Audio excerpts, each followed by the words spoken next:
Hoje nós vamos, se Deus permitir, concluir o nosso estudo do livro de Gálatas. Só lembrar um pouquinho o que está se passando aqui. Lembrando que a carta aos Gálatas foi escrita não apenas para uma igreja, mas para várias igrejas de uma região chamada Galácia. Essas igrejas foram formadas na primeira viagem missionária de Paulo, que está relatado lá em Atos 13, 14. Então ele saiu evangelizando, igrejas foram se formando, e ficou um tempo lá em igrejas, foi embora, depois voltou entre elas para ver como as coisas estavam. E esses meninos estavam caminhando bem, porém a pressão ali dos judaizantes, daquelas pessoas que diziam: olha, tudo bem, você quer seguir a Jesus, beleza, a gente também segue a Jesus, só que para seguir a Jesus, para desfrutar das bênçãos da aliança, para ser salvo, você precisa se submeter às tradições da lei de Moisés, as tradições dos nossos antepassados, senão você não pode ser salvo. E senão você não vai viver uma vida santa, a vida santa que Deus deseja. E aí, diante disso, houve muita confusão, as pessoas, aqueles falsos mestres também não gostavam de Paulo, atacavam a Paulo e queimavam a imagem dele ali entre aquelas igrejas. E até alguns irmãos ficaram meio incultos em relação a Paulo, em relação ao Evangelho. Alguns até possivelmente se desviaram do Evangelho, outros ainda permaneceram firmes. E aí Paulo sabendo disso, ele escreve a carta aos Gálatas. Na última aula que tivemos, antes do domingo do retiro, a gente viu um trecho da carta onde Paulo faz um apelo à volta à liberdade, falando àqueles irmãos: olha, o Evangelho está aqui, vocês creram no Evangelho, vocês estavam desfrutando das bênçãos do Evangelho, mas agora vocês estão indo para um caminho de escravidão, um caminho que não traz a bênção de Deus, que não traz salvação. Vocês estão abrindo mão da graça para viver algo que já não é da vontade de Deus, algo que não vai produzir os frutos que Deus quer que produza. Então, irmãos, por favor, voltem logo à liberdade, não desperdicem a liberdade. A gente viu que qualquer caminho fora do Evangelho é abrir mão da liberdade. Uma vez que a liberdade é poder desfrutar das bênçãos de Deus, do Evangelho, para todo sempre. Aqueles irmãos estavam deixando de desfrutar isso, por isso eles estavam perdendo a sua liberdade.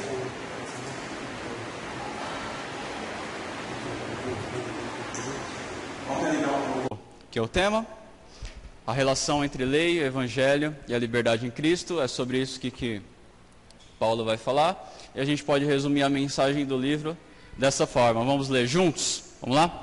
O cristão é justificado e santificado pela fé em Cristo, no poder do Espírito Santo, sem as obras da lei. Ok?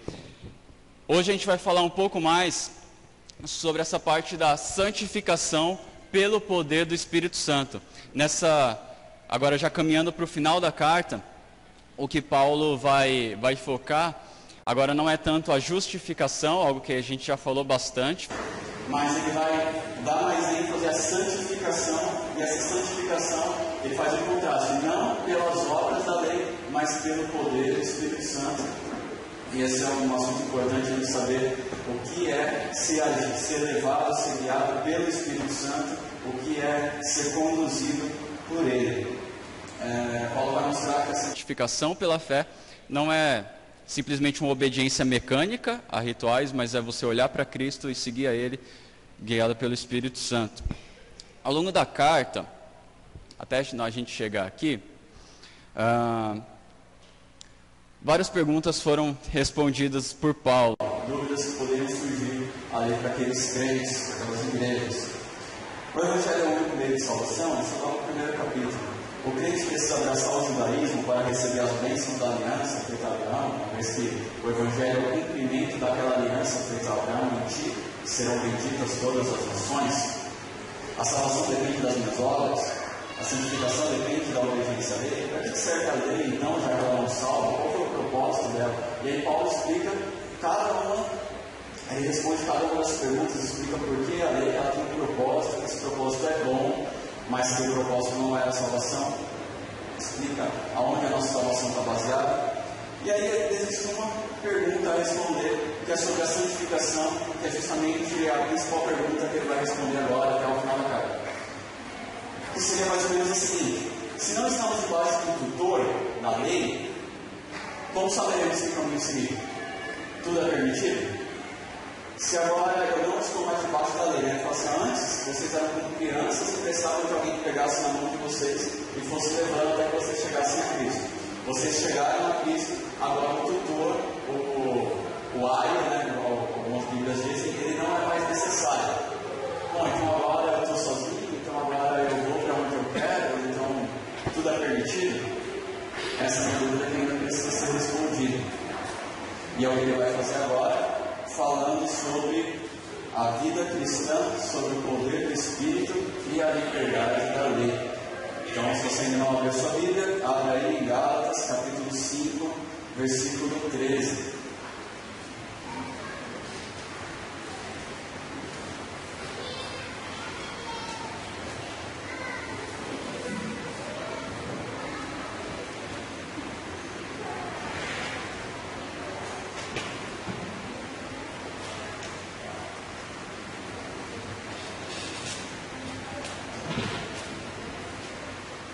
Sobre a questão da santificação, Paulo vai falar aqui, vai começar falando sobre o princípio do amor, versículo 13 até o 15.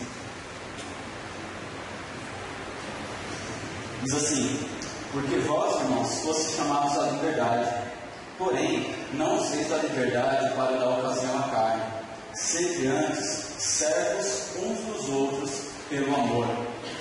Porque toda lei se cumpre em um só preceito, a saber, amarás o teu próximo como a ti mesmo. Se vós, porém, vos mordeis e devorais uns aos outros, vede que não sejais mutuamente destruídos. Então aqui a gente vê que havia uma possibilidade das pessoas pensarem assim: então tudo é permitido, né? Então eu vou, agora que eu já não estou debaixo da lei, eu vou fazer o que der na cabeça. E aí está falando: irmãos, olha, não usem dessa liberdade que vocês têm, da liberdade do Evangelho, para dar ocasião à carne. A carne aqui é a nossa natureza pecaminosa, né? Os desejos maus do nosso coração, o velho homem, né? que odeia a Deus e as coisas de Deus, e que pelo poder do Espírito Santo é transformado, e nós nascemos de novo, somos uma nova criatura. Então essa carne que ainda existe nos crentes. Ele falou: olha, não use dessa liberdade para fazer aquilo que a carne diz. Pelo contrário, que vocês sirvam uns aos outros, movidos pelo amor. Esse é o princípio. E por quê? Por que vamos fazer isso? Aí ele dá a razão bíblica, teológica no versículo 14. Porque toda lei se cumpre em um só mandamento, que é amar ao próximo como a si mesmo. Então, uma observação importante que a gente precisa fazer: perceba que a lei, ela não perdeu totalmente o seu valor. Ele está falando o seguinte: olha, vocês não estão mais debaixo da lei, então agora vivam o amor. Por quê? Porque o amor é a essência da lei. Vivendo o amor, você cumpre a lei, você cumpre o que a lei diz. Então, existe de certa forma, algumas coisas da lei de Moisés não continuam na nova aliança. Por isso a gente não vive aquele formato, mas a sua essência continua intacta. E a sua essência é o amor. Jesus disse: a lei se resume em amar a Deus acima de todas as coisas e amar ao próximo como a si mesmo. É como aquele exemplo que a gente falou há algumas semanas, do pai que chega para o filho, o filho é criança e fala: filho, você não pode assistir TV depois das 10h30, tal, senão você vai apanhar, vai entrar de castigo e tudo mais. E aí depois o filho cresce e fala: filho, agora não há mais necessidade dessa regra, você está livre para assistir TV ou até o horário que você quiser. Interrompa aqui no seu quarto, se você quiser também. Você tem essa liberdade. Agora, o pai colocou aquela regra porque ele tinha alguns princípios por trás daquilo. Ele queria proteger o filho de algumas coisas ali, como por exemplo da imoralidade sexual. Uma vez que dá liberdade para o filho, para agora, filho, você pode assistir TV até a hora que você quiser, ser responsável somente. Ele não está dizendo: filho, nenhum programa é ilícito para você. Continua o princípio valendo da lei. O que Paulo está fazendo aqui é falar assim: olha, a forma mudou um pouco, mas o princípio continua. E qual é o princípio? Qual é o centro de tudo? É o amor. E quando você vive o amor, você está cumprindo a lei. A diferença, então, que a gente percebe há uma diferença na sua forma. Ali no Antigo Testamento já tem uma forma rígida para várias coisas, para se cultuar a Deus e as cerimônias e tudo mais, havia duras disciplinas, porém, agora, mas a essência continua. Essa forma saiu, essa forma mudou, mas a essência continuou porque Deus continuou mesmo, Deus não mudou na sua essência.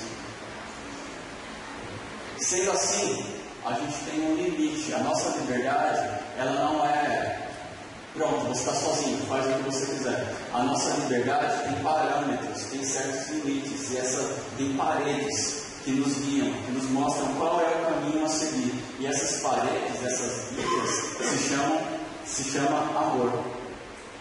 Aí alguém pode perguntar assim, bom, então a nossa liberdade não é completa. Porque se eu tenho liberdade, mas essa liberdade é limitada pelo amor, então isso não é liberdade de verdade. Eu estou perdendo a minha liberdade. Na verdade, não. Por quê? Porque se a liberdade é poder desfrutar das bênçãos de Deus, é poder desfrutar do Evangelho, poder desfrutar da comunhão com Deus, são justamente esses parâmetros, esses princípios que nos mantêm no caminho e nos fazem desfrutar das bênçãos de Deus. Se a gente perde isso, a gente sai do caminho de Deus e vai para o caminho de morte, vai para o caminho de destruição. Aí a gente perde a liberdade. Então, a nossa liberdade ser limitada por princípios do amor, por princípios eternos, na verdade, nos garante a liberdade e não tira ela de nós. Por isso que é importante a gente observar isso. Pastor, sim. Isso que você está falando é muito importante, porque durante algum tempo, de vez em quando você ouve isso, né? Bem essa questão mesmo, se eu sou livre, então por que tem regra? Né? E é um erro você considerar que a existência de regras é falta de liberdade. Né? Nós somos homens livres, mas nós temos uma Constituição, alguma coisa que nos limita nesse sentido. Né? Então você percebe muito essa coisa meio satânica embutida nesse argumento, que esse negócio, então não pode tudo, se tu é livre, não pode tudo, né? Mas existem realmente limites, né, da minha liberdade. Isso é um cuidado que a gente tem que ter. Muitos movimentos de esquerda têm falado sobre isso. Daí também surgiu os movimentos de anarquia, essas coisas, porque não, se é liberdade, é liberdade. Não precisa ter regra, não precisa ter lei, não precisa ter governo, não precisa ter Constituição, né? E aí as pessoas vão poder ver assim, cara, um vai invadir o outro, né? Então, a necessidade que o ser humano tem é o universo de leis, senão vai ser um problema tal. Obrigado, pastor. Sendo assim, as regras, então, esses limites eternos do caráter de Deus, eles garantem a nossa liberdade, né? Então, porque nos permite continuar vivendo no caminho de Deus. Agora a questão é, por que Paulo resume tudo em amar ao próximo e ele não menciona o amar a Deus? Por que ele não fala esse resumo em amar a Deus e amar ao próximo? Provavelmente porque ele estava querendo fazer um contraste com o ensino dos judaizantes, que dizia o seguinte: nós amamos a Deus, nós servimos a Deus, por isso obedecemos a lei. E aí Paulo vem e diz: nós amamos a Deus, nós servimos a Deus, por isso nós amamos o próximo. E eles falavam que amar a Deus, a demonstração de quem ama a Deus é a obediência à lei. O que Paulo está dizendo, a demonstração de amar a Deus é a obediência ao próximo. Então aqui existe um contraste entre o serviço à lei e o serviço ao próximo. E em outras passagens, por exemplo, João fala naquele diz que ama a Deus, mas não ama o seu irmão, está mentindo. Então outros apóstolos também usam o amor ao próximo como um resumo, como uma prova do amar a Deus e do obedecer da forma como ele deseja. Então, embora esse texto não esteja falando sobre o amar a Deus, a gente pode entender que ele está implícito aqui. Como um resumo também da lei. E aí no versículo 15, ele fala: se vós, porém, vos mordeis e devorais uns aos outros, vede que não sejais mutuamente destruídos. Por que ele fala isso?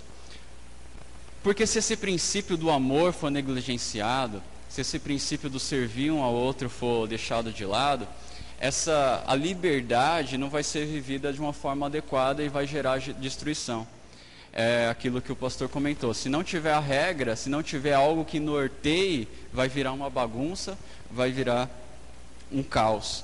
E isso poderia acontecer na igreja também. E talvez isso já até estivesse acontecendo, porque a partir daqui, Paulo vai falar muito sobre essa questão de relacionamento. Ele vai aplicar muita coisa que muito mais em relação ao próximo do que em relação a Deus. Então provavelmente esses problemas já estavam acontecendo lá, problemas de relacionamento por causa de uma liberdade mal usada, os princípios sendo ignorados. Diante disso, irmãos, quero reforçar aqui algo que nós já falamos, tirar algumas lições a mais também. Primeiro, a lei moral permanece na nova aliança. Quando eu falo lei moral, eu estou querendo dizer o princípio por trás do mandamento do Antigo Testamento, tá? Que pode ser resumida, como a gente já falou, no amor.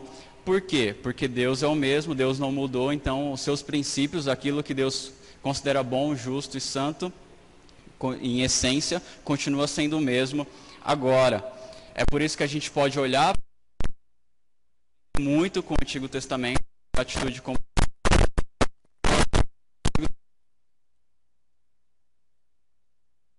isso, quero saber do Novo Testamento, porque isso é que é a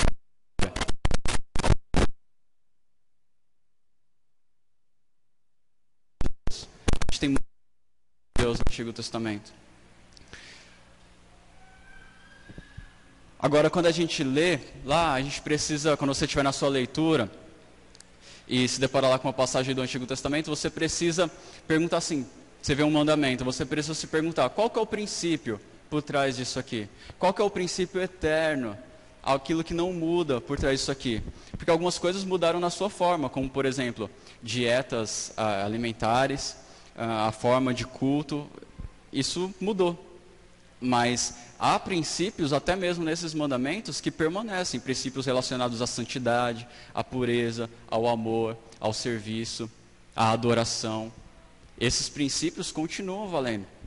Então, quando você lê, você tem que se perguntar, qual é o princípio que está por trás desse texto?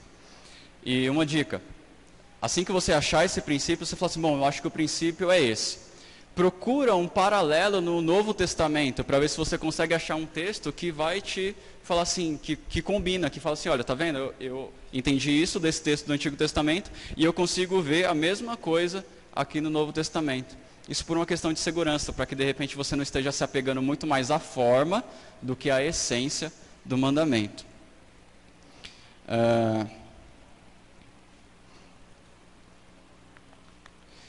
E esse princípio é importante para a gente não acabar exigindo algo que Deus não exige para o seu povo, tá?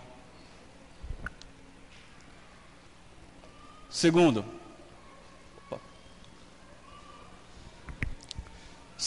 a religião que Deus deseja é o amor. Alguém pode abrir para a gente em Tiago, capítulo 1, versículo 27.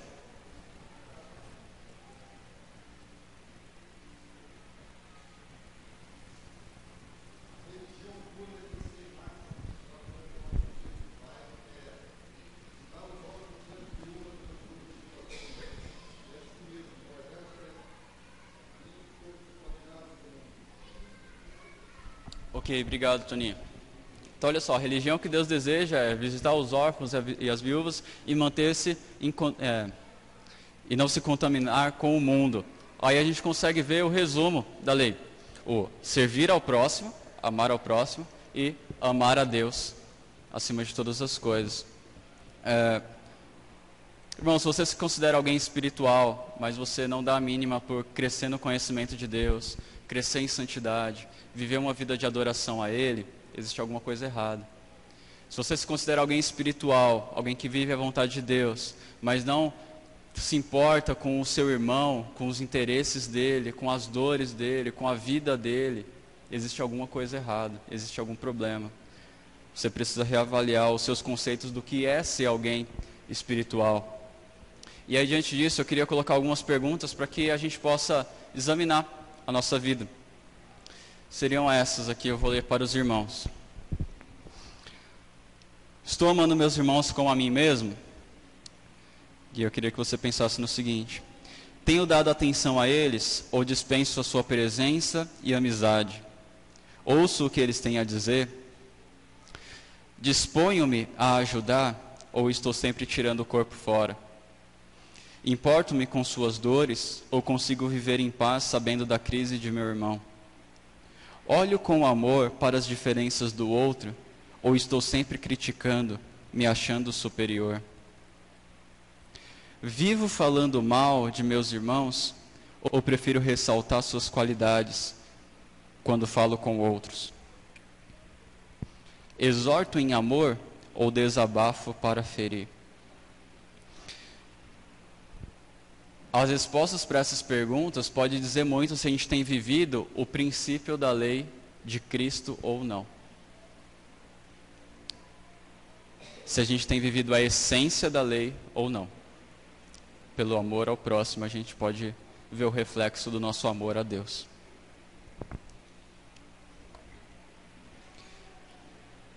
Terceiro, a igreja que não vive o amor será destruída. A ausência de amor faz com que a liberdade seja movida pela carne. Por isso que Paulo fala: olha, irmãos, não useis a liberdade para dar lugar à carne de vocês, porque senão vocês vão se morder, vão se destruir. Se você não é movido pelo amor ao próximo, você vai ser movido pelo amor a si mesmo. E aí imagina uma comunidade onde cada um só pensa em si, onde são todos orgulhosos e cada um correndo atrás de seus próprios interesses. Imagina se a nossa igreja fosse assim, uma igreja de pessoas orgulhosas e egoístas. A gente não vai durar mais tempo junto. Vai ser uma guerra aqui entre a gente. Então o amor, esse princípio do amor, ele garante o desfrute da nossa liberdade.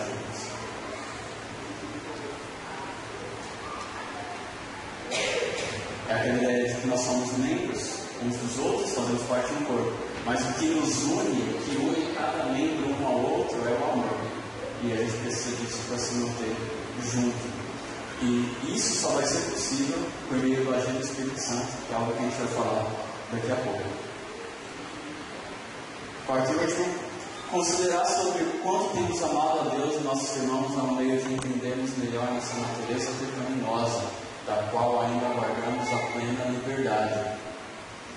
Digo isso pelo seguinte: Paulo explicou no capítulo 3, capítulo 4 de Gálatas, que a lei servia para mostrar o pecado. Ela deixa o homem sem desculpa. Ela fala assim: olha, leia aqui, você vai ver quanto você é pecador. Serve como um espelho para a gente ver a nossa sujeira. Paulo, João, Jesus, todos disseram: a lei pode ser resumida em amar a Deus e amar ao próximo. Ok, então quando eu penso, tenho amado a Deus acima de todas as coisas? Tenho amado ao próximo como a mim mesmo? Essas respostas, como são resumo da lei, também mostram a natureza do nosso pecado. Se nós formos sinceros, nós vamos perceber que a gente tem muito a melhorar nessas duas coisas, nesses dois princípios. E isso está mostrando o nosso pecado, o nosso coração mau e egoísta. Então pensar no amor a Deus e no amor ao próximo pode revelar, nos ajuda a entender melhor a nossa natureza pecaminosa. Revela o nosso pecado.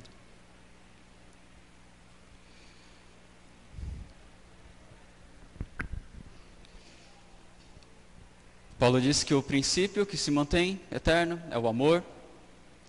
E agora ele vai falar que esse princípio do amor só pode ser vivido com a ajuda do Espírito Santo, no poder do Espírito Santo. Por isso que ele vai falar agora da necessidade do Espírito Santo para a vida cristã. Versículo 16 do capítulo 5, até o 18.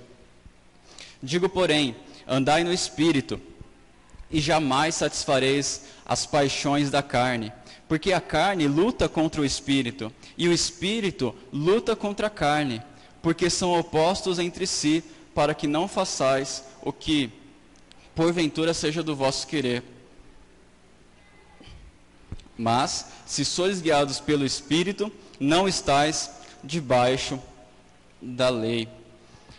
Paulo está dizendo aqui então no versículo 16 que a chave para você não dar lugar à carne, mas para você viver o amor pelo próximo, é o Espírito Santo, é andar no Espírito Santo. Ande no Espírito e você não vai dar lugar à carne. E aí você vai conseguir viver o amor. E daqui a pouco a gente fala um pouco mais sobre o que é esse andar no Espírito. Agora, por que eu devo andar no Espírito? Porque ele fala que existe uma luta na vida cristã, no versículo 17 e 18. O Espírito luta contra a carne, nossa natureza pecaminosa, nosso coração mau, o velho homem. E esse velho homem luta contra o novo homem, luta contra o Espírito Santo que está operando na vida do crente.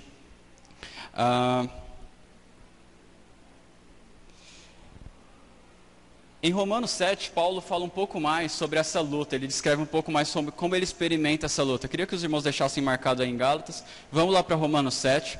A gente vai ler o testemunho do apóstolo. Romanos 7, a partir do versículo 18.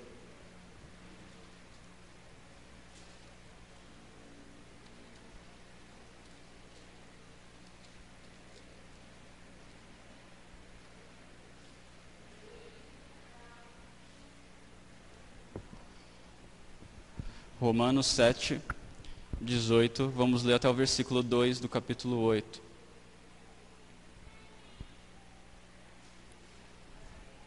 Diz assim: porque eu sei que em mim, isto é, na minha carne, não habita bem nenhum, pois o querer o bem está em mim, não porém o efetuá-lo. Porque não faço o bem que prefiro, mas o mal que não quero, esse faço.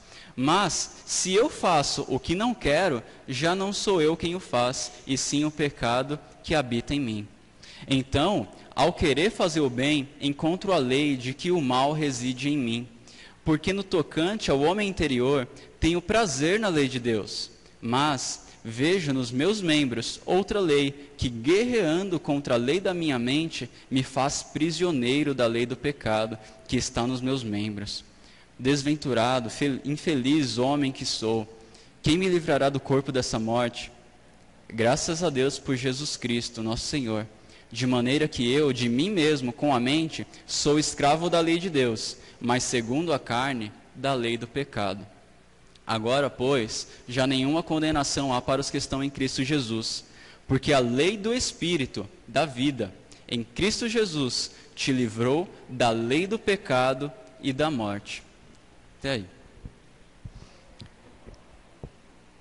Ele está mostrando aqui que existe uma tensão, que o homem natural, o homem sem Cristo, ele deseja o pecado.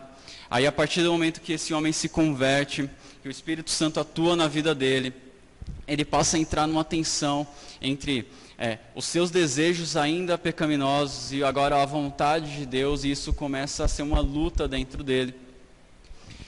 E ele fala, olha, o bem que eu quero fazer eu não faço, mas o mal que eu não quero, mas eu vou lá e acabo fazendo. Mostrando tensões que aqueles que têm experiência na vida cristã sabem bem o que é isso. E aí até no versículo 18 ele fala que o homem só pode realizar a vontade de Deus se for pelo poder de Deus. Porque ele fala assim, olha, porque eu sei que em mim, na minha carne, não habita bem nenhum. Eu, sem a presença de Deus, não existe bem em mim. O querer o bem até está em mim, mas não o fazê-lo. É por isso que para fazer a vontade de Deus, a gente precisa, para agradar a Deus, para glorificar a Deus do jeito que Ele deseja, a gente precisa do poder dEle atuando na nossa vida. A gente precisa andar no Espírito. É isso que Paulo está argumentando lá em Gálatas. Agora volta lá para Gálatas, capítulo 5.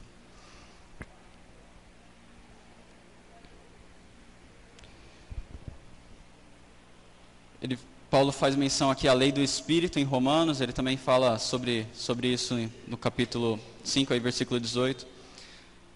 Existe o contraste entre estar guiado pela lei e estar guiado pelo Espírito. Ele fala, mas se sois guiados pelo Espírito, não estáis mais debaixo da lei. Parece que tem então um contraste aqui entre ser guiado pela lei e ser guiado pelo Espírito. O que é ser guiado pelo Espírito? É ser guiado na mesma essência da lei, não mais na sua forma. Então perceba que aqui O crente não está mais sobre a lei do Antigo Testamento, mas ele está agora sendo guiado pelo Espírito. E perceba também o seguinte, ele não está mais sobre a tutoria da lei de Moisés, mas ele não está sem um tutor, sem um guia.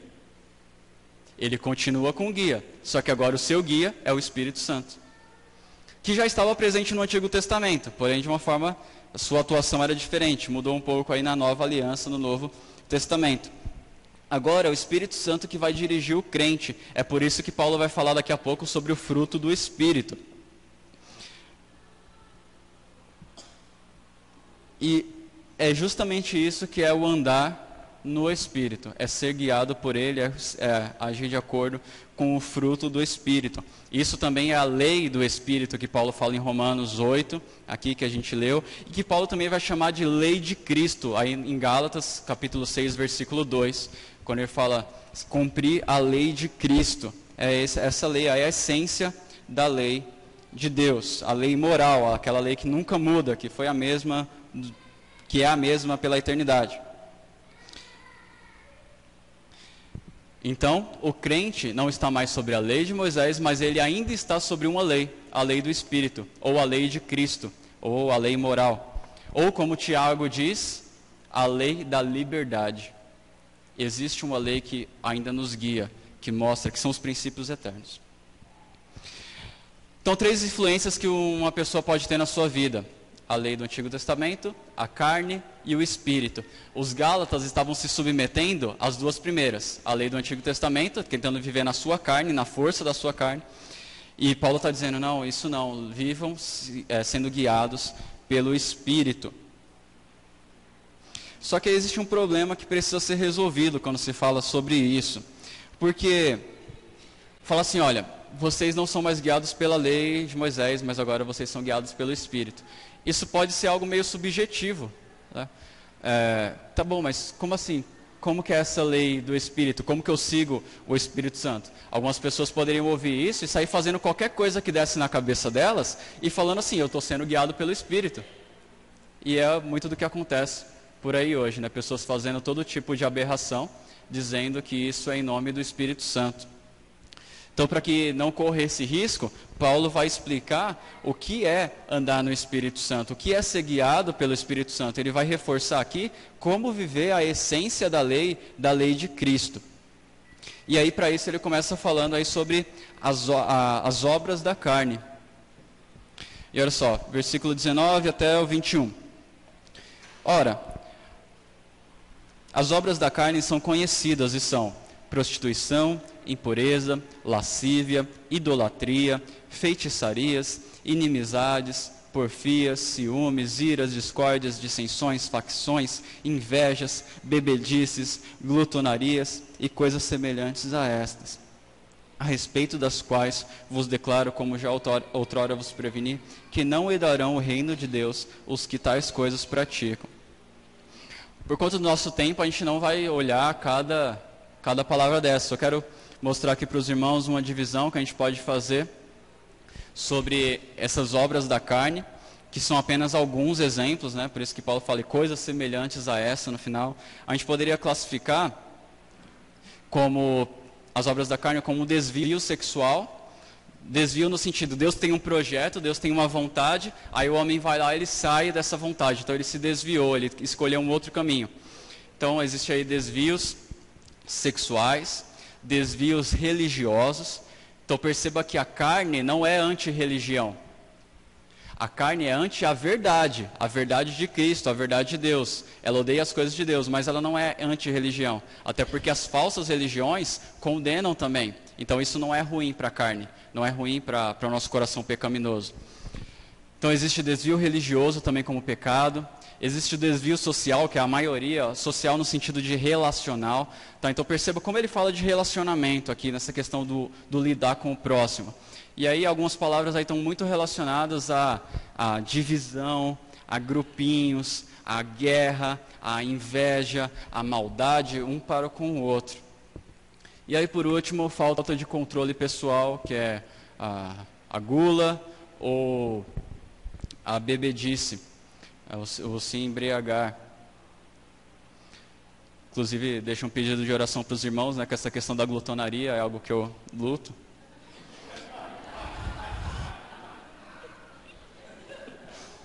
Orem por mim.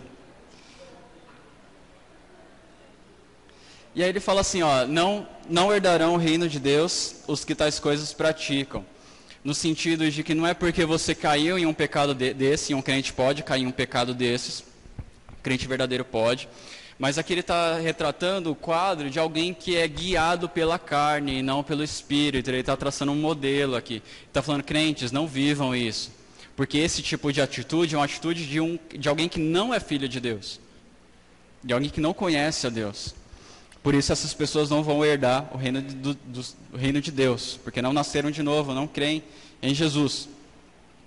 Ok, e qual é a obra do Espírito, então? Qual é o fruto do Espírito? E aí ele vai traçar 9 aqui para a gente. Versículo 22, mas o fruto do Espírito é amor, alegria, paz, longanimidade, benignidade, bondade, fidelidade, mansidão e domínio próprio. Contra essas coisas não há lei. E os que são de Cristo Jesus crucificaram a carne com as suas paixões e desejos. Se vivemos no Espírito, andemos também no Espírito. Não nos deixemos possuir de orgulho, provocando uns aos outros, tendo inveja uns dos outros. Perceba aqui que Paulo faz uma mudança. Ele fala, ó, as obras da carne são, e aí ele lista. E aí obras no sentido aquilo que o homem faz. Só que quando ele vai falar do Espírito, ele troca, ele não fala obras, ele fala fruto. Porque o fruto é algo que é produzido no homem, não é algo que parte dele. O que parte dele são aquelas obras lá que a gente destacou aqui. Agora, essas características que ele colocou, isso é algo que é produzido por Deus no homem, naquele que nasceu novamente. E provavelmente, que ele não cita frutos, né, ele cita fruto. É difícil dizer exatamente por que ele fez isso, por que ele usa o singular, mas provavelmente é para que ninguém fale assim, tá vendo, na minha atitude eu estou apresentando aqui o amor, mas estou quebrando aqui o domínio próprio. Então, isso está errado, tem alguma coisa que precisa ser corrigida. Você precisa, as suas atitudes não podem contradizer nenhuma parte do fruto do Espírito. Eu quero dar uma definição bem rápida aqui do que é cada elemento do fruto. Obviamente não vai ser completa, mas eu acredito que já dá para a gente ter uma noção. E eu queria que enquanto eu explicasse que eu vou projetar aqui uma breve definição. Certamente não vai dar tempo de você anotar, mas depois eu posso passar isso para você, que quiser. Queria que enquanto você olhasse aqui para essas definições do que é cada elemento desse fruto, você examinasse a sua vida e pensasse, nas minhas atitudes, nos meus relacionamentos, eu consigo ver isso aí? Porque isso aqui é a essência. Ele está resumindo isso, olha, como que você sabe então se você está sendo guiado pelo Espírito? É se na sua vida você consegue ver o fruto do Espírito. Você não está sem padrão, não é porque agora saiu a lei que você está perdido. Não, você tem ainda um guia, que é o Espírito Santo. E isso pode ser visto no seu relacionamento com Deus e com o próximo. Então, reflita aí sobre a sua vida. Primeiro, amor. Disposição para cuidar do outro de modo incondicional e sacrificial. Assim como Cristo fez conosco. Alegria. Contentamento independente da circunstância. Eu consigo olhar para a situação que eu estou vivendo, independente de qual seja, e dizer obrigado, Senhor. Eu sou satisfeito mesmo assim. Talvez eu não tenha tudo que eu gostaria, mas eu sou contente, eu sou alegre. É o que Paulo diz em Filipenses, alegrem-se no Senhor. Eu me alegro nele e não nas circunstâncias. Porque eu posso enfrentar todas as circunstâncias naquele que me fortalece. Paz. Um modo pacífico e amigável de convivência. É um contraste aqui entre os conflitos e guerras e facções e divisões que a carne promove. O Espírito promove um relacionamento de paz. E aí, uma implicação para a gente é se nós temos buscado manter essa unidade, manter um bom relacionamento, uma amizade com nossos irmãos. Paciência. Perseverar em favor de alguém em vez de abandoná-lo. E uma atitude de tranquilidade diante de uma provação. Amabilidade ou benignidade, de acordo com a sua tradução. É disposição bondosa a favor de alguém, fazer algo de boa vontade. Aí pensando numa questão interior, quando você tem uma espécie de empatia, de carinho pela pessoa, de compaixão, você sente a dor daquela pessoa e você deseja fazer algo. E a bondade é algo parecido, só que aí seria mais uma atitude prática, de você viu a necessidade, aí você vai lá e quer servir naquilo. E essas duas palavras estão bem ligadas, a amabilidade, a bondade, e são importantes que elas andem juntos, porque tem gente que faz algo prático, mas não faz de boa vontade. E tem gente que tem boa vontade, mas não se move, não faz. Ambas as atitudes estão erradas. É para fazer e fazer com boa vontade, com amor. Fé ou fidelidade. Como aqui ele está falando muito do contexto relacional, a palavra, algumas bíblias trazem fé, mas ela também pode significar fidelidade. Pode ser tanto na questão com Deus e na questão relacional. E como ele está falando muito de relacionamento, é mais natural a gente pensar ou enfatizar a questão de que alguém fiel, alguém leal, alguém que é digno de confiança. Alguém que não sai falando do seu irmão, falando mal do irmão para outros. Alguém que quando coloca uma palavra, ele cumpre aquilo que prometeu. Não sai fazendo fofoca por aí. Alguém leal, alguém digno de confiança. Penúltimo, mansidão, atitude gentil, dócil, branda. Alguém que é agradável. Alguém que tem cuidado no seu falar, por exemplo. E por último, domínio próprio, que é o controle das vontades, a habilidade de governar a si mesmo. Então é alguém que, ao contrário daquele que é guiado pela carne, não é dominado pela ira, pela amargura, pela inveja, e nem é dominado por vícios, como a bebida, ou como comer, ou como qualquer outra coisa, internet, videogame, qualquer coisa. A pessoa tem o domínio de si mesma, ela não é dominada por nada. Tudo isso faz parte do fruto do Espírito Santo. E aí no versículo 23, Paulo diz, olha, contra essas coisas não há lei. É como se ele estivesse dizendo o seguinte, olha essas 9 características aí. Pode seguir isso tranquilo. A sua vida representa isso? Está de acordo com isso aqui? Então, meu irmão, vá em paz, porque contra essas coisas não existe lei nenhuma. Você sabe como seguir, você sabe qual é o caminho, o que limita aí a sua liberdade para viver. E aí no versículo 25 ele fala, então se nós vivemos no Espírito, andemos também no Espírito. O crente já é em essência espiritual, ele já nasceu de novo, ele tem o Espírito Santo, ele já é um ser espiritual, porque ele recebeu essa nova natureza. Agora, Paulo exorta ele a viver de modo coerente com essa nova natureza. E aí a gente pode concluir o seguinte, que o fruto do Espírito é algo esperado na vida de um cristão, mas ele não é automático.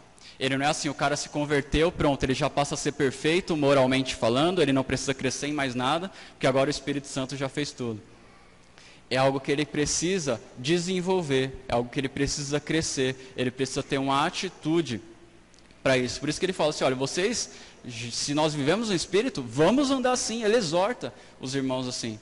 Não é algo automático. É por isso que na Bíblia a gente tem uma série de exortações à igreja. E aí se espera que o verdadeiro crente olhe para isso e por meio daquela exortação, por meio da instrução, o Espírito Santo transforme ele e frutifique o bom fruto. E eles viveriam isso, eles demonstrariam que estão crescendo na graça, no Evangelho, se vivessem o que está escrito no versículo 26. Não sejamos presunçosos, provocando uns aos outros e invejando uns aos outros. Diante disso, quero destacar aqui algumas lições para nós. Primeiro, o caráter cristão é formado pelo poder sobrenatural de Deus, não pela mera submissão ao legalismo. O caráter cristão é fruto do Espírito Santo que habita em nós. O homem por si só não é capaz de produzir isso. O homem sem Cristo não é capaz de viver a vontade de Deus. E se nós fazemos algo que agrada a Deus, isso é graças a Ele. Isso é mérito dele. É poder do Espírito Santo na nossa vida. porque por si só o homem está comprometido totalmente em fazer a sua própria vontade, em seguir seu próprio coração. Segundo, a vida sob o poder do Espírito Santo é revelada por atitudes espirituais, que são, ou que é, o fruto do Espírito Santo. E eu digo isso porque algumas pessoas falam, estou sendo guiado pelo Espírito Santo. Por quê? Porque elas vivem num êxtase, ou porque, de acordo com... existem movimentos, por exemplo, que em nome do Espírito Santo, na hora do culto, começam a imitar animais. Então um imita o cachorro, outro imita o gato, outro cai no chão, outro começa a ter uma convulsão, outro tem a unção da lagartixa, né? Sai correndo, se joga na parede e fica lá o culto todo. E isso é dito como estou sendo guiado pelo Espírito Santo. Só que quando Paulo fala de ser guiado pelo Espírito Santo, ele fala assim, ó, a gente sabe se você está sendo guiado por ele, pelo seu relacionamento com o próximo, pelo seu temor a Deus, pelo seu domínio próprio. É uma questão de retidão na área sexual, é uma questão de retidão na área religiosa, é uma questão de retidão na área relacional, retidão também no seu domínio pessoal. É assim que a gente sabe quem está sendo guiado pelo Espírito Santo. E não se a pessoa começa a correr na hora do culto e a gritar loucamente. A gente pode dar outros nomes para isso, mas não que ela está sendo guiada pelo Espírito Santo. A vida sob o poder do Espírito Santo é revelada por atitudes espirituais. Não é revelada pela prática de um dom, não é revelada pela a oratória da pessoa. É revelada pelo fruto do Espírito Santo. E esse deve ser o nosso alvo. É esse tipo de pessoa que a gente deve querer imitar. E não desmaiar na hora da oração. Amém? Terceiro, a luta contra o pecado é fruto do novo nascimento. Paulo, essa tensão que ele fala, o espírito luta contra a carne contra o espírito, isso é algo que só é experimentado por um crente. O não crente não tem o Espírito Santo ali dentro dele, combatendo. Ele só tem a carne. Ele simplesmente faz aquilo que a carne diz. Essa luta, então, é algo que faz parte só do crente. É por isso que ser um filho de Deus não significa não ter nenhum tipo de desejo pecaminoso. Os desejos continuam lá. Ser crente, porém, ser o filho de Deus, significa que agora nós podemos vencer os desejos pecaminosos. É por isso que Paulo fala, olha, andem no Espírito e assim vocês não precisam mais satisfazer a inveja que está no coração de vocês, a luxúria, a cobiça que está no coração de vocês. Agora vocês têm condição de lutar contra isso. Antes não, antes era algo natural, você simplesmente fazia e não havia luta nenhuma. No máximo com a sua consciência, assim, mas era sempre pensando na sua glória, não nunca na glória de Deus. Mas agora é diferente. Agora vocês têm condição de vencer isso.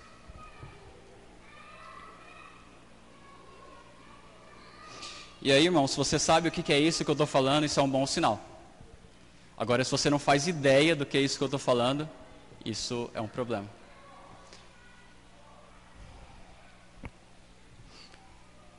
E aí queria deixar aqui para os irmãos também o seguinte: creia que o pecado na sua vida pode ser vencido. Você tem as condições, você tem a ferramenta, que é o Espírito Santo, que habita em você, que te dá poder para isso. O poder do Espírito Santo é justamente para que a gente vença a carne, para que a gente receba essa liberdade do pecado. Essa é a liberdade que ele veio trazer para a gente. A luta sempre vai existir. A inveja está dentro da gente, a cobiça está dentro da gente, e eles estão clamando. Mas a gente não é obrigado a satisfazer esses desejos, essas paixões, pelo poder do Espírito Santo. Quarto, o arbítrio do homem sem Cristo não é livre. O arbítrio do homem sem Cristo não é livre. E aqui eu quero fazer uma observação. Às vezes a gente fala de livre-arbítrio, e algumas pessoas falam disso como decisões do dia a dia. Por exemplo, eu tenho livre-arbítrio, porque eu escolhi o que eu ia comer no café da manhã hoje. Eu escolhi que roupa usar, eu escolhi se eu ia vir aqui hoje ou não, eu escolho depois daqui o que eu vou fazer, então eu tenho liberdade, eu tenho livre-arbítrio. Você tem realmente essa liberdade. Tranquilo. Agora, quando a gente fala de livre-arbítrio, pensando em Bíblia, pensando nas doutrinas, a gente não está pensando nessas questões do dia a dia. Livre-arbítrio, historicamente falando, todo o debate que existe, é sobre querer fazer o bem moral e consegui-lo. É sobre buscar a Deus, querer buscar a Deus e por si só conseguir. É isso. E aí quando a gente olha aqui para Paulo, a gente vê o seguinte, que o homem é dominado pela sua carne.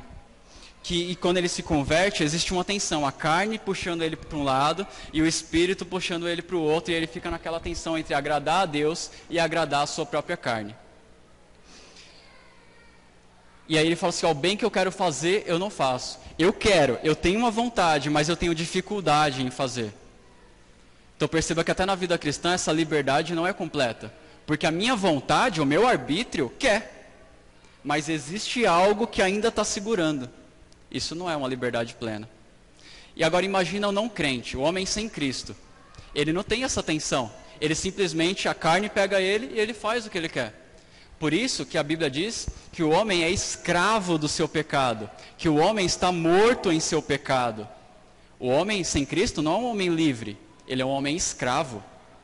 A sua vontade não é livre. A sua vontade é escrava dos seus próprios desejos, é escrava do seu pecado. Ele só faz aquilo que ele quer. Por quê? Porque ele é incapaz, devido ao seu compromisso consigo mesmo, ele é incapaz de fazer a vontade de Deus, de buscar o bem e conseguir fazer. Isso não é uma vontade livre. Como Adão, por exemplo. Adão não tinha natureza pecaminosa. E ele podia ali entre duas opções, ele escolher tranquilamente, sem nenhuma tensão, nenhuma luta interior. Nós não somos assim. A nossa vontade, na conversão, ela começou a ser liberta. E hoje nós podemos desfrutar dessa liberdade que é maior. Essa é a liberdade que o Espírito Santo veio trazer. Uma liberdade do pecado. Uma liberdade da luta contra o pecado. Mas o homem sem Cristo, ele não é assim. Lutero tem uma frase que diz assim, que o homem natural é como um bêbado montado em um cavalo, sempre inclinado à queda. E aí quando a gente pensa nesse tipo de liberdade, pensando na santificação, a gente pode trazer a seguinte definição aí de liberdade. Liberdade é poder não fazer aquilo que se deseja. Liberdade é poder não fazer aquilo que se deseja. Que é a nossa condição hoje. Temos o desejo pecaminoso no nosso coração, ele está lá, está clamando. Mas pelo poder do Espírito Santo, a gente pode se libertar disso. A gente não é obrigado mais a fazer aquilo que o nosso coração manda. E a gente pode viver agora a vontade de Deus. Isso é liberdade. Que ainda não é plena, a gente ainda luta e está se aperfeiçoando nisso. Ela só vai ser plena no céu. Então quando a gente fala de vontade, de livre-arbítrio, a gente está pensando nessas questões. E na nossa liberdade, na nossa vontade, isso ainda está crescendo. E aí você pode inclusive fazer um teste com você mesmo. Você poderia, para ver essa tensão e ver como a nossa vontade não é tão livre assim, na sua plenitude, faz um teste aí. Fala assim, a partir de hoje, não vou mais me irritar com ninguém. Decido, essa é a minha vontade. Não vou. Veja se você consegue. Agora a gente pode crescer nisso. Isso é o processo de santificação. Antes de Cristo a gente era escravo da nossa vontade. Depois de Cristo a gente entra no seguinte processo. A gente foi liberto da punição do pecado. Isso aqui eu acredito que a maioria já viu, que o pastor nos ensina. Fomos libertos da punição do pecado, da culpa do pecado. Estamos sendo libertos do poder do pecado. Ele não nos domina mais. Nós podemos não deixar mais com que ele reine. Nós podemos mortificar o pecado. Somos livres. E seremos libertos da presença do pecado, que é essa natureza pecaminosa, quando nós recebemos um novo corpo glorificado no céu. Conclusão então, a santificação só é possível mediante o poder do Espírito Santo. Viver o amor, viver a vontade de Deus, viver para a glória de Deus, só é possível pelo agir dele na nossa vida. Percebe como toda glória tem que ser dada a Ele? E a gente não tem mérito na gente mesmo? Agora uma última implicação importante aqui. 5. A santificação pela fé, que é o poder de Deus agindo em nós, a dependência dele, a santificação pela fé não exclui o esforço do homem, exclui o seu mérito. Por quê? Porque aí no versículo 25, Paulo já mostra isso. Ele fala, ó, se vivemos no Espírito, andemos também. Ele exorta as pessoas, eles falam, ó, apliquem isso na vida de vocês, viva isso na vida de vocês. Está aí, está disponível, faça isso. Isso para evitar aquela ideia assim de, eu pequei, mas se eu pequei, a culpa não é minha, né? A culpa é de Deus que não agiu na minha vida, né? Afinal é fruto do Espírito. Então, fazer o quê, né? Se eu sou carnal, se eu sou, enfim, se eu peco, culpa de Deus. Não, isso está errado. A santificação pela fé não exclui o nosso esforço, não exclui a nossa responsabilidade, mas ela exclui o nosso mérito. Porque também ninguém pode dizer assim, bom, eu vivi a vontade de Deus, eu tenho crescido em santidade, palmas para mim, eu sou muito bom, eu faço a vontade de Deus, veja como eu sou excelente. Essa não era a atitude de Paulo, por exemplo. Ele falava assim, olha, eu trabalhei muito, todavia não eu, mas a graça de Deus. Ele sempre dava o mérito a ele. Seria mais ou menos o seguinte, ó. Imagina aí um jovem de 18 anos, o cara faz 18 anos, aí o pai chega para ele e fala, olha filho, quero te dar um presente, vou te dar um carro. Está aqui, ó, na sua mão, 35 mil reais. Pode ir escolher o carro que você quiser. Aí o filho pega, feliz da vida, esse dinheiro, vai até a concessionária, escolhe um carro, conversa com o vendedor, fecha o negócio, assina os papéis, paga e sai dirigindo com o carro. Sai dirigindo o carro. E aí no que ele sai dirigindo, ele sai se orgulhando, batendo no peito e fala assim, ó, esse carro é meu graças a mim, porque eu saí de casa e eu escolhi o modelo, e eu assinei o papel e eu paguei a conta. Percebe como é ridículo isso? Cara, se não fosse o seu pai ter te dado dinheiro, você continuaria sentado no sofá. A santificação é parecida. Lógico que a ilustração ela não vai ser perfeita, mas com a santificação é mais ou menos assim. Deus te deu a ferramenta, aí ele fala, agora vai lá e aplica. Isso tem o seu esforço, mas não tem o seu mérito. Você não pode dizer, eu sou santo, aê, palmas para mim. Não, eu vivi a vontade de Deus, graças a Ele. A glória é dele, não minha. E essa ideia é importante para que a gente não culpe a Deus pelo nosso pecado, não responsabilize a Deus pelo nosso pecado, e para rejeitar a ideia de que nós somos marionetes nas mãos de Deus. Isso não está correto. Nós temos uma responsabilidade diante de Deus, e somos cobrados por isso, e existe o nosso esforço pessoal. E aí, para concluir esse penúltimo bloco, Paulo vai falar sobre o relacionamento entre a igreja segundo a lei do Espírito Santo. Capítulo 6, versículo de 1 até o 5. Diz assim, aqui, aplicando, né, esse princípio do Espírito, do amor, aplicando ao relacionamento do dia a dia da igreja, da família de Deus. Capítulo 6, versículo 1 a 5. Irmãos, se alguém for surpreendido em algum pecado, vocês, que são espirituais, que vivem segundo o Espírito, deverão restaurá-lo com mansidão. Cuide-se, porém, cada um para que também não seja tentado. Levem os fardos pesados uns dos outros, e assim cumpram a lei de Cristo. Se alguém se considera alguma coisa, não sendo nada, engana-se a si mesmo. Cada um examine os seus próprios atos, e então poderá orgulhar-se de si mesmo, sem se comparar com ninguém. Pois cada um deverá levar a própria carga. Aqui, irmãos, eu quero só pontuar algumas atitudes do que é um crente espiritual. Segundo aqueles versículos que a gente acabou de ler. Primeiro, o crente que anda segundo o Espírito, ele restaura o irmão com mansidão. É o que está dizendo aí no versículo 1. Irmãos, vocês, se alguém for surpreendido no pecado, se alguém cair em algum pecado, então perceba que um crente verdadeiro pode pecar. Se um crente peca, restaure esse irmão com mansidão. Essa palavra restaurar significa aperfeiçoar, completar algo que está faltando, ou consertar algo que foi quebrado. Então é uma responsabilidade que nós temos uns com os outros de tratar a vida do nosso irmão. Alguém que pecou precisa de tratamento. Essa palavra restaurar também pode significar instrução, que é justamente por onde vem a restauração, é pelo meio da instrução da palavra de Deus. Então nós temos uma responsabilidade mútua de um cuidar da vida do outro para que nós todos vivamos em santidade. Segundo, protege-se para não ser levado pelas tentações. Ele fala, restaure em mansidão, faça isso com mansidão e cuide de si mesmo para que você também não caia no mesmo erro, para que você também não caia em pecado. Então o fato de ser alguém espiritual não isenta a pessoa de cair no erro. É aquilo que Paulo fala, olha, aquele que está em pé, veja que não caia. Professor meu do seminário, ele disse o seguinte, a vigilância é o preço que se paga pela pureza.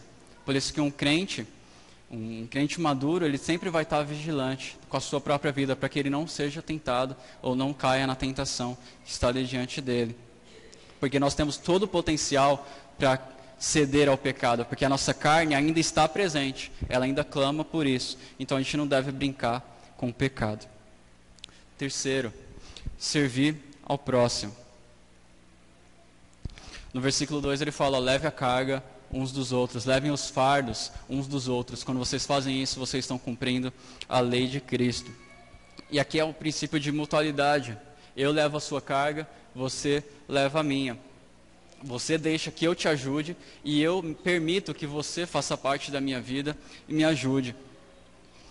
Como ele está falando no contexto de pecado aqui, no começo ele falou sobre restaurar o pecado, é bem provável que esses cargas aqui, esses fardos, estejam relacionados também à questão das lutas, das tentações, das dificuldades. E um irmão ajudando o outro, o irmão sendo sustento para o outro, sendo suporte para o outro, para prevenir, aí não mais restaurar, mas agora prevenir o irmão de se desviar dos caminhos de Deus. E quando nós fazemos isso, nós estamos servindo um ao outro e cumprindo a lei de Cristo. É um amor que se traduz em serviço. E existem algumas formas que a gente pode fazer isso, de sermos suporte, de criarmos um ambiente para mútua confidência, para compartilhar e para um ajudar o outro.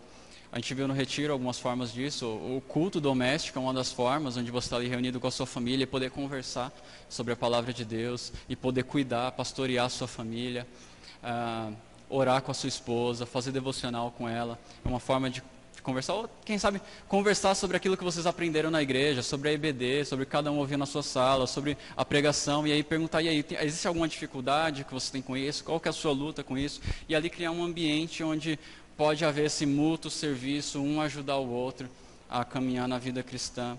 Ou aqui no contexto da igreja, de nós desenvolvermos amizades profundas, onde a gente pode compartilhar as nossas lutas com nossos irmãos, e assim um carregar o fardo um do outro. A gente não está sozinho, a gente não precisa viver a vida cristã sozinho. A gente foi colocado num corpo, numa família. E isso é comunhão. Irmãos, estou indo rápido porque o nosso tempo está acabando. E eu gostaria muito de concluir aqui a carta com os irmãos. Quarto, não se compara aos outros julgando-se superior.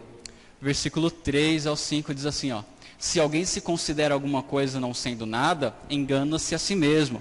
Cada um examine os próprios atos e então poderá orgulhar-se de si mesmo, sem se comparar com ninguém, pois cada um deverá levar a própria carga. É possível que algumas pessoas olhassem para o seu irmão caindo em pecado e eles começassem a se comparar. E a se comparar e falar, bom, eu não caí no pecado como aquele irmão, então logo eu sou melhor, eu sou mais espiritual, eu sou excelente e tudo mais. E aí ele fala assim, olha, não se compara com os outros. Cada um olhe para os seus próprios atos, e aí cada um se orgulhe em si mesmo. É possível que Paulo, é difícil sim, entender bem o tom de voz aqui de Paulo, mas é possível que ele estivesse sendo meio irônico aqui, falando assim, olha, em vez de você ficar se orgulhando porque você não caiu no pecado igual o outro, se comparando com o outro, olha só para você. Olha para você, aí você pode se orgulhar à vontade. Mas se a pessoa vai olhar só para ela, possivelmente ela vai entender as fraquezas dela, as limitações dela, e vai ver que ela não tem motivo de orgulho. Então, possivelmente, Paulo está usando uma ironia aqui para instruir aquela igreja. E aí no versículo 5, pois cada um levará a sua própria carga. Aí aparentemente pode ter uma contradição aqui entre o versículo 5 e o versículo 2, né? Quando ele fala, leve as cargas uns dos outros. E aí no versículo 5, cada um levará a sua própria carga, pare de se comparar com os outros. Agora é importante a gente ver que aqui no versículo 5 ele já mudou o assunto. Ali no versículo 2 ele estava falando de ajudar os irmãos naquilo que era pesado para eles, nas dificuldades deles. Agora, isso é uma carga excessiva, que precisa do apoio da igreja. Agora aqui, existe uma carga, e aqui inclusive ele usa uma palavra diferente para falar dessa carga, existe uma carga que é natural, que são as responsabilidades que Deus dá a cada um, aquilo que Deus concede a cada um e que cabe a gente administrar, independente do outro. Seria mais ou menos como aquela parábola dos talentos, né, onde Deus dá um tanto para um tanto para outro, um tanto para outro, e depois ele cobra o que a pessoa fez com aquilo. Então cada um de nós tem uma responsabilidade, cada um de nós tem um ministério, tem uma família a cuidar, a pastorear, tem um ministério na igreja, tem dons, e isso é uma carga normal de cada um. E você vai prestar contas para Deus independente do que o outro fez. Deus não vai chegar, vai fazer uma média da igreja, vai falar assim, nossa, essa igreja aqui é média 5. Você, média 5,5, hein? Parabéns, olha, você está acima. Muito bom. Não vai ter esse tipo de comparação. Então a gente não deve fazer esse tipo de comparação. Ah, eu sou um bom filho porque eu obedeço mais que o outro. Não, eu sou um bom marido porque eu faço mais que aquele cara. Não, eu sou uma boa esposa porque eu não sou como aquela mulher.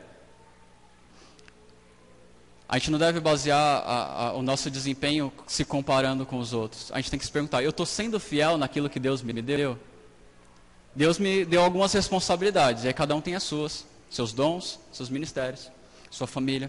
Eu estou sendo fiel de acordo com o que a Bíblia diz, eu estou sendo fiel, independente dos outros. Se o meu irmão está caindo, eu não vou me comparar com ele e me achar melhor. Não é assim que a gente vai prestar conta. Cada um vai levar a sua própria carga.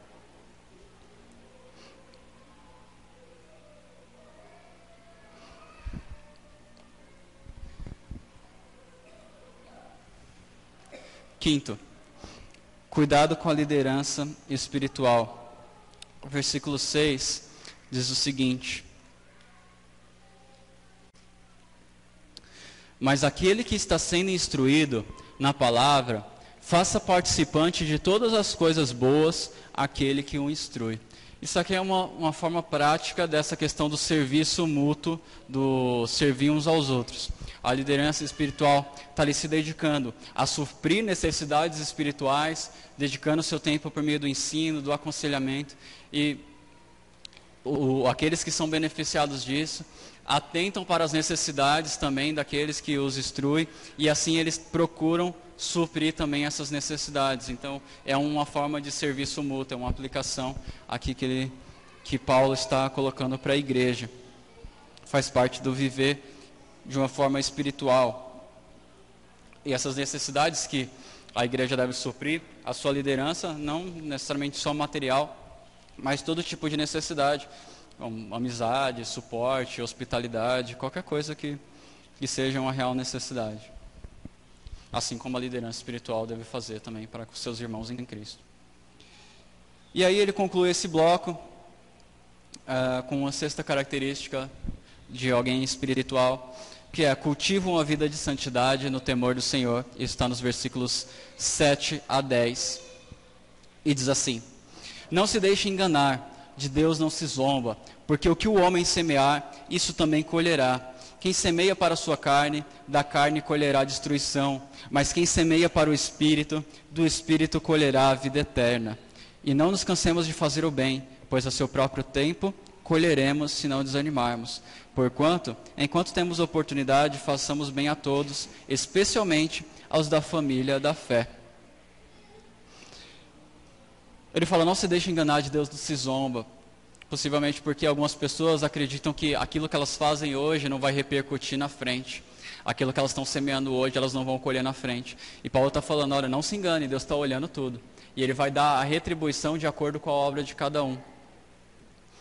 Se você semeia na carne, se você vive de acordo com as obras da carne, você vai colher destruição, você vai colher morte, que até em alguns casos são consequências naturais do próprio pecado. A pessoa vai se afundando no pecado e vai colhendo as consequências disso. Mas se você semeia no Espírito, você vai colher vida eterna. Aí alguns podem olhar para isso e falar assim, então é necessário obras para colher a vida eterna, é necessário obras para colher a salvação. Aqui ele está falando não de salvação, mas muito mais do desfrute da salvação. Se você não faz a vontade de Deus, você vai sofrer consequências. Se você faz a vontade de Deus, você vai colher os benefícios da vida eterna. Você vai colher os privilégios disso. Você vai desfrutar da liberdade que Deus dá a você. Aí por isso que ele fala, por isso, irmãos, versículo 9, não nos cansemos de fazer o bem. Vamos continuar fazendo, vamos continuar servindo aos nossos irmãos, vamos continuar vivendo em santidade, porque nós colheremos o fruto disso, se não desanimarmos.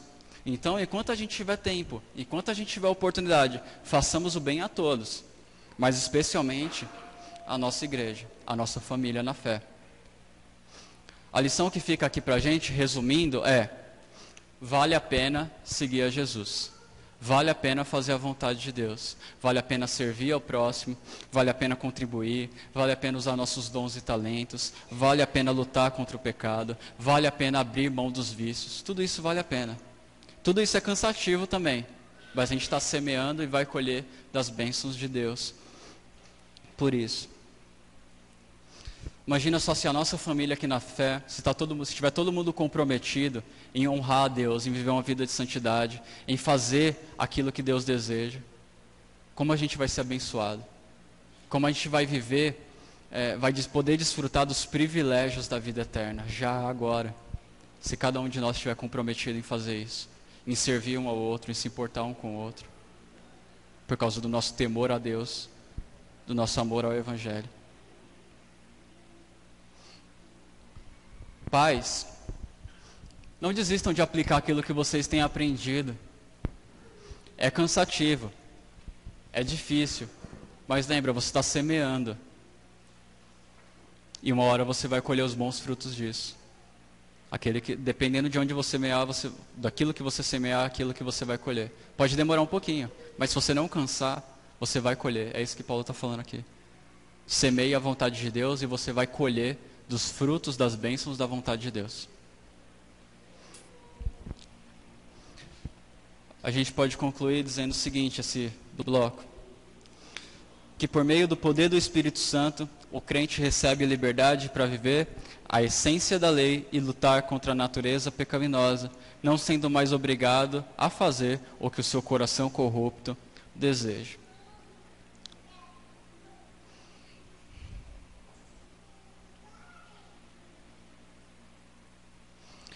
Irmãos, ao longo da carta de Paulo, ele ensinou que a salvação é graça de Deus, que a santificação é graça de Deus, que aquilo que eu sou, aquilo que eu tenho, aquilo que eu faço é graça de Deus. Ele ensinou que o plano de Deus não mudou, que é o mesmo desde sempre, que o plano de Deus não se contradiz, que ele é perfeito. Ele mostra para a gente como o evangelho verdadeiro humilha o homem e exalta a Deus. E aí, diante disso, a conclusão dele só pode ser uma, que é, nossa glória, nosso orgulho não está em nós, está apenas em Cristo. Nosso tempo já deu, eu só quero ler aqui com os irmãos o último parágrafo e destacar a ideia central aqui do texto. Versículo 11, capítulo 6. Vejam com que grandes letras eu estou lhe escrevendo de próprio punho. Os que desejam causar boa impressão exteriormente, tentando obrigá-los a se circuncidarem, agem desse modo apenas para não serem perseguidos por causa da cruz de Cristo. Nem mesmo os que são circuncidados cumprem a lei. Querem, no entanto, que vocês sejam circuncidados, a fim de se gloriarem no corpo de vocês. Quanto a mim, e esse é o versículo central, quanto a mim, eu jamais me glorie, a não ser na cruz de nosso Senhor Jesus Cristo, por meio da qual o mundo foi crucificado para mim e eu para o mundo. De nada vale ser circuncidado ou não ser. O que importa é ser uma nova criatura. Paz e misericórdia estejam sobre todos os que andam conforme essa regra, tanto e também sobre o Israel de Deus. Sem mais, que ninguém me perturbe, pois trago em meu corpo as marcas de Jesus. Irmãos, que a graça de nosso Senhor Jesus Cristo seja com o espírito de vocês. Amém. Que eu jamais me orgulhe em mim, a não ser na cruz de Cristo, a não ser no poder de Deus, a não ser na graça dele, a não ser no Espírito Santo que habita em mim. As minhas obras, pensando em me aproximar de Deus, em me colocar mais perto dele, ou me dar um maior acesso a ele, isso não importa. Ser circuncidado, não ser. O que importa é nascer de novo pelo Espírito Santo, por meio da fé. É viver uma vida pela fé, é isso que importa. Agora, o que importa é ser adotado na família de Deus. Agora eu faço parte de uma nova família. E por isso, a conclusão que a gente deve chegar é a mesma conclusão que Paulo chegou. O mundo morreu para mim. E eu morri para ele. E agora o que eu quero é viver uma vida de santidade. É viver uma vida de adoração. Reconhecendo a minha limitação, reconhecendo a minha pecaminosidade e dando toda a glória a ele. Viver uma vida de adoração.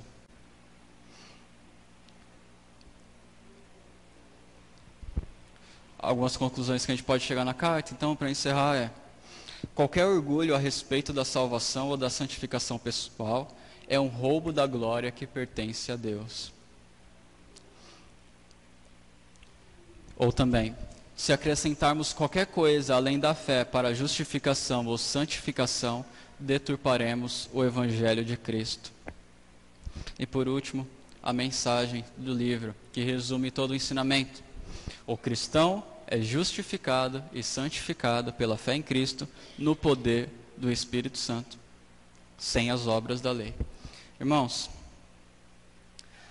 que essa mensagem nos conduza à humildade, a uma postura de adoração a Deus, a uma eterna gratidão que resulte em santidade, a um constrangimento que se desdobre em perseverança, a uma coragem para anunciar o Evangelho e a um desejo de desfrutar da liberdade da cruz.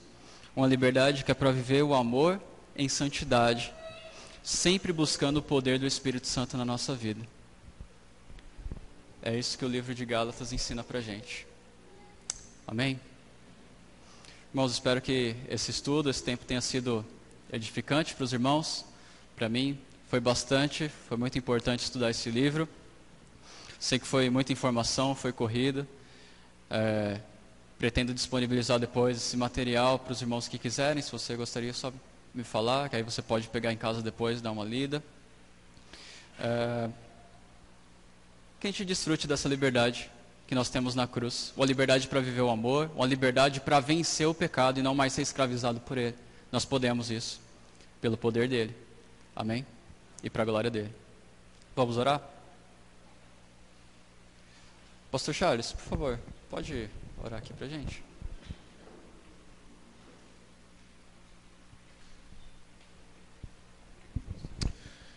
Senhor nosso Deus, nosso Pai, muito obrigado, Senhor, por essa refeição tão saborosa, ó Deus, que tivemos da Tua Palavra.